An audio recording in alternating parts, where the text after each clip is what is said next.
came to therapy to work on issues of self-worth and why I don't pay attention or don't even know how to ask for my needs to be met, and why I always put other people's needs ahead of mine.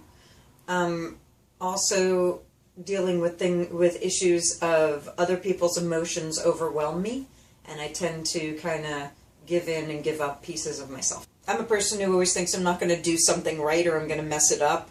I'm over analytical and logical, so I didn't know that I would understand how this worked. And I've done hypnosis regression, so I thought this wouldn't be as strong or powerful or work. Like you'd have to do a 2-hour session and see yourself as an old Chinese man if you were going to get anything done. So my experience is that I came in to this really comfortable chair, and Orly had me go through a process that in the beginning I started to get frustrated or freaked out with, and that's exactly what we ended up working on, which was I was so scared I wasn't going to do it right or I wasn't understanding it, because I'm very logical and analytical, and I always think I'm going to do things wrong or I'm not going to understand. And where she took me was something that was a situation where someone yelled at me for doing a very simple task wrong.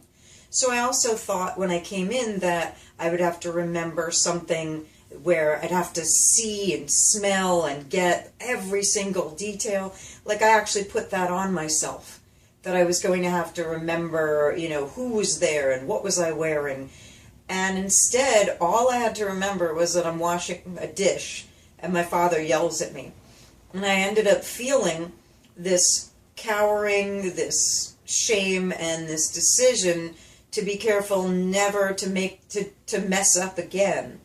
And Orly took me through it to actually kind of rejigger that so that it was a place where I could actually see that I was doing an action. Someone else had a reaction, and I could watch their reaction compassionately and not have it tell me my reality or my worth or have it affect me so much. And through that, I can even go to a recent breakup and look back at a person who was lashing out, and whereas I used to get triggered and lash back, I could actually have compassion for this person and just see what they're going through. And that the louder a person screams, sometimes the more pain they're in, and to just have compassion for that.